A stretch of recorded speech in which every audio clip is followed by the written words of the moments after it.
Hey guys, Jujubear here, welcome back to the channel. Now today I've got a pretty special treat. I've got Seraphim and we're going to be doing a co-commentary on an online battle. Enjoy. All right, Juju, I'm going to go into my own build here. I've chosen the GALATIA. This is my go-to team. I don't know why. Maybe it's because they remind me of Rome. Maybe just because they're beautiful. I don't know. But let me get into the build here. So up front here, I've got 4 Levy Freemen. I've got, for the Sword Corps, I've got 4 Galatian Legionaries. These guys are absolutely tanks. And behind them, I've brought 4 Naked Swords for purposes I'll discuss later.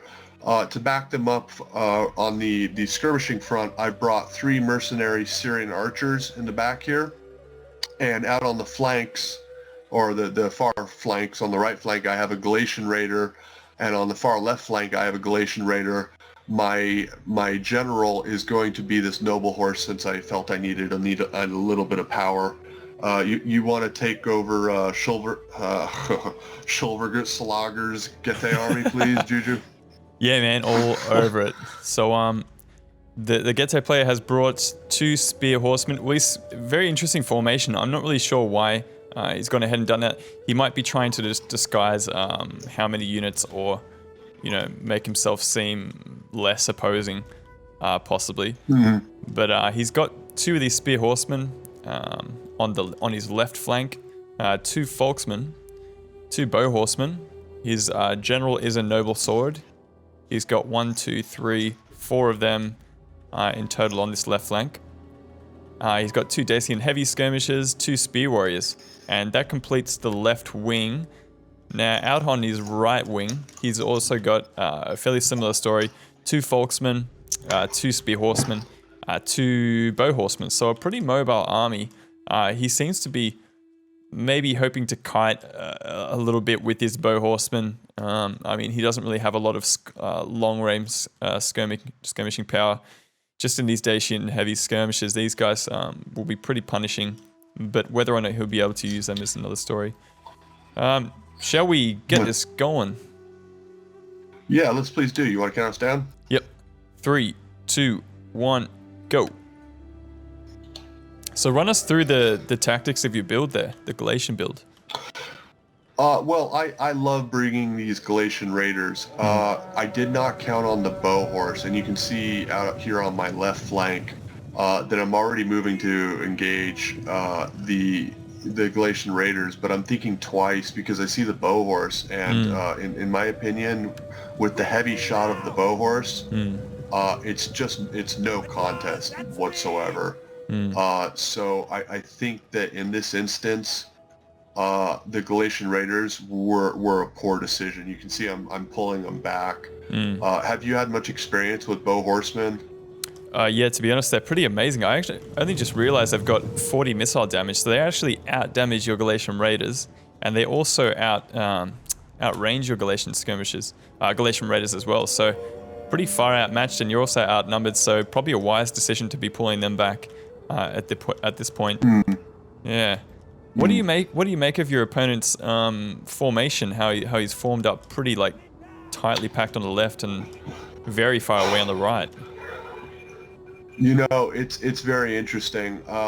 In truth, it confuses me too, because my army is central, and I want to fight a central battle. And so when he does this, it kind of makes me wonder: do I need to form separate flanks? And if I need to form a separate left and right flank, what units go where? As such, I mean, on his left flank, you can see he has the noble sword general. He's got 200 noble swords there. So that is the power side, where this right side seems to be a little bit more just a bit of a nuisance. So here you can see I'm shifting right to try to match him, but my Galatian Raiders are just getting chewed up. I have no chance in this. Every time the Bow Horsemen pull away, I just take more and more losses. Yeah. Yeah. So how do you like my chances in this so far? I mean, it's early on, but Absolutely. I mean, I don't really. This player seems to be quite good and seems to be quite confident with this kind of formation. I mean, what I'm thinking he may be doing with this left wing is, again, using it as that power wing, his killing force, and then maybe closing the door with his right wing and bringing them into the flank and the rear of your formation there. So, I mean, I can see how it may work out, but whether it will is another story. As you said before, you would rather fight as one cohesive unit. And, I mean, you'll probably have to try and refuse your opponent from pulling your formation apart.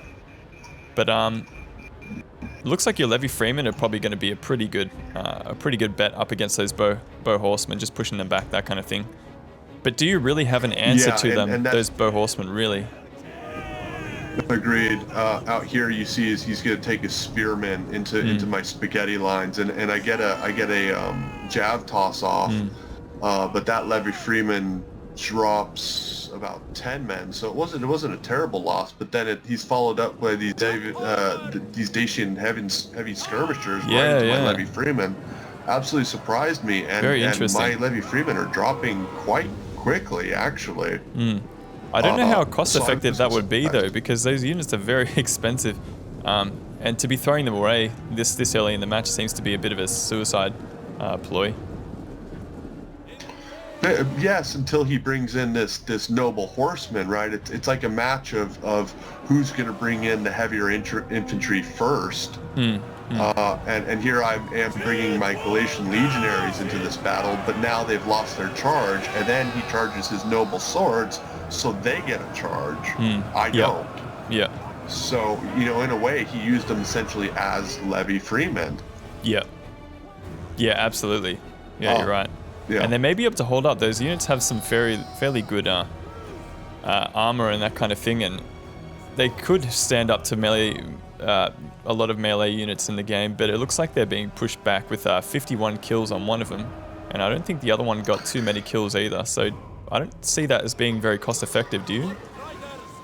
No, I don't. And here I was hoping with my mercenary Cappadocians to kind of even the score with some rear charges into the backs of his general here, the noble swords. And I was quite happy to get this rear charge. But you can see the battle itself is spread all over the field, and he has some his bow horsemen out here on the flanks shooting into the backs of my men in heavy shot, and that is absolutely punishing the GETAE, the bow horsemen. I cannot understate how much I appreciate them for the simple fact that they can their mobility and their ability to cause damage to the rear of units. They're not even that expensive though, are they? They're only like 420 talons or something like that, so it seems like a pretty good investment. Yeah, definitely. Do you see again now? What do you make of the battle at this point? I'm curious to see your reaction, because frankly it's been a while since I've seen this replay. Yeah, I mean, it looks like you've used your main troops fairly well, like the Galatian Legionnaires, getting them into pretty good engagements. But I don't know. Both sides have kind of misused their support units. The Levy Freemen are being knocked down, as you said before, in spaghetti lines by spear horsemen and just taken out of the fight. And also, your naked swords have been open to a couple of charges from his cavalry as well. So his cav's been quite busy. But that said, you've been pretty good at getting your Cappadocians into some of his lighter units as well. So I noticed he got some really nice charges into his Volksmen and took those units out of the fight. So I mean, it goes both ways at the moment. The big thing though is you've been able to save your mercenary Syrians. They haven't been threatened at all, and you've got a lot of cav left over to defend them. So, I mean, do you see? It's hard talking about this because you've already played the match, but do you reckon this kind of increases your chances in the end game by keeping your mercenary Syrians alive? I think, you know, at the time I was thinking I was hoping so. I'm desperately trying to knock this noble sword out, and at the time I do remember that I wasn't familiar with the noble sword, so I was shocked at how brutal they can be. Yep. I thought the Cappadocian rear charge would have knocked them out for sure. Yep. And they stood up to it quite well, and so now I'm bringing in you know, naked swords and mercenary Cappadocians into his noble swords, and they're just not dropping in the way I expect. Yeah, yeah. They are. I think they're pretty essential to the GETAE build. Like, you usually, with pretty much every single GETAE build, they're going to have at least 4, I reckon, just as like some kind of backbone to back up the Axe Warriors. But interestingly enough, he didn't actually bring any Axe Warriors. He just kind of brought a lot of Folksmen, a lot of noble swords, and that mobility of those horsemen is starting to pay. He's managed to get into a couple of your Syrians now, and these Folksmen are on the way as well. Yeah. Yeah, I don't. And this is another bad habit I have is that I turn off skirmish mode on my archers just so that they can't be pushed back from feints. Yeah. But then I forget about them inevitably. Yeah. And I brought these naked swords with the total concept of repeatedly rear charging, bringing them in and out against heavier melee units. But these bow horsemen are just absolutely shooting the hell out of the backs of my Galatian legionaries out here, if you can see this. Yep, at the moment, I think they've already dealt with 2 of them, so it's pretty good use of those bow horsemen. Unbelievable. And I have his general wavering, but it's cost me quite a bit. And there I disengaged and he stabilized. So, you know, I was really at a loss for words at this point. I thought I had this game in the bag. I really did. Yeah. That's where it's like, especially against games that are, or armies that are good at kiting. So you're playing against like maybe Parthia or Armenia, you can kind of win all the main engagements, but if they still have all of their mobility and a couple of different units left on the field by the late game, you know, it's super dangerous. Because look what's happening here. We got bow horsemen just finishing off the last bits and pieces of your army there, and the Syrians are starting to get destroyed now as well. But absolutely amazing use of those bow horsemen. But as he said, those Galatian legionnaires, like, they were just caught out in the wrong spot at the wrong time with their backs to the wrong unit. And you know, I was really impressed with the GETAE players' ability to use those to use the bow horsemen and the power there. And so, you know, here we can see the end of the battle. I lost what I felt was surely a game that I had won. I really thought about mid-game that I had definitely taken it.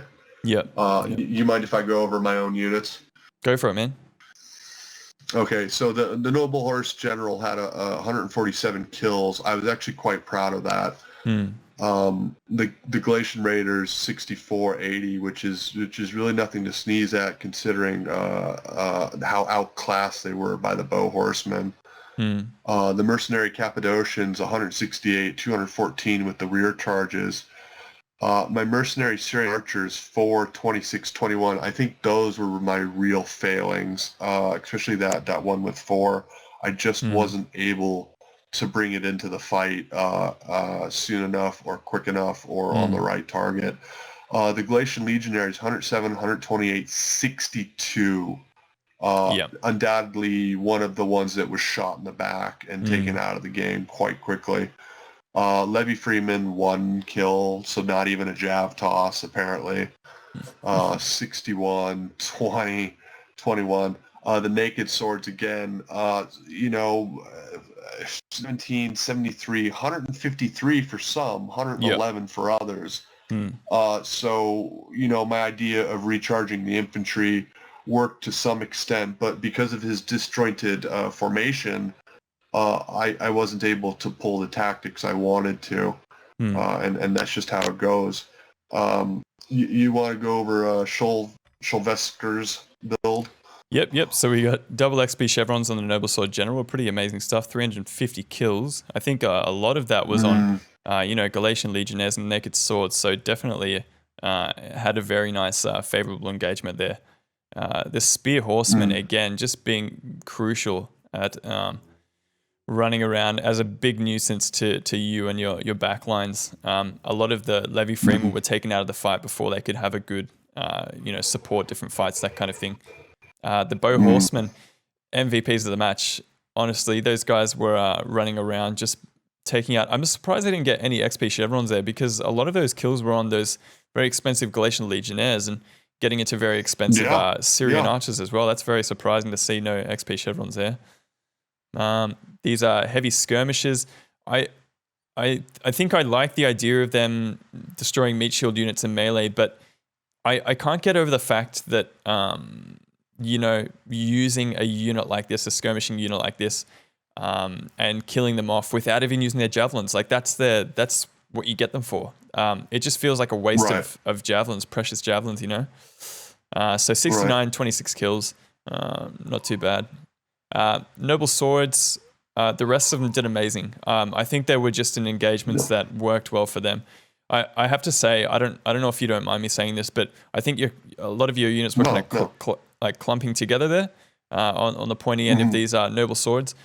And I think they it worked for them a lot, especially being in combat with Naked Swords who didn't get the charge. They really excelled in that kind of position as well. So the Folksmen, again, I believe they were misused. Like, they didn't get the best charge. They didn't get around the flanks. They were unsupported against Cav. So not really used the best way. These Spear Warriors actually did a great job at holding up your Galatian Legionnaires while the Bow Horsemen shot them in the back. And I think they kind of brought them down to about half strength at one point. So all in all, that GETAE build was pretty nice. I like the idea behind it. And whether he kind of executed his plan or not it looked like he did. It definitely looked like it worked, what he was doing with a strong hand and then a flanking force. But yeah, he kind of didn't have enough units to protect his rear, and he was getting rear charged, the living daylights out of him. You with your Cappadocian Cav just slamming into the back of him time after time. Even with the Naked Swords getting into the rear, it was just, a lot of punishing charges that didn't really pay off on those Noble Swords. But I don't know, what do you think about the eventual tactics that played out? I think that the initial setup was one which I was not prepared at all to deal with. I was prepared for straight up engagement, to bring in the Galatian Legionaries to deal with the Noble Swords, which are outclassed to begin with. But I thought that the repeated rear charges, charging in the Naked Swords, retreating them, then charging them back in, might be able to even the odds.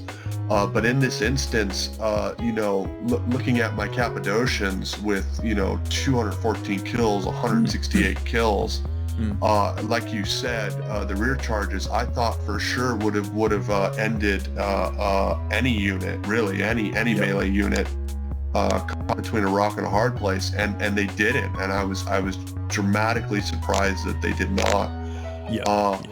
I want to say that this was a fantastic game in that it totally took away my preparedness and my ability to deal with what I thought would be a conventional battle. And it just goes to show you just how odd different formations can be, which I do hope to show you in an upcoming video. I did learn from this battle very, very much. I'd be happy to jump into another couple of battles with you. I know you had a couple of games against this one player, Schulversager, so I guess we'll be seeing a couple more. What do you say?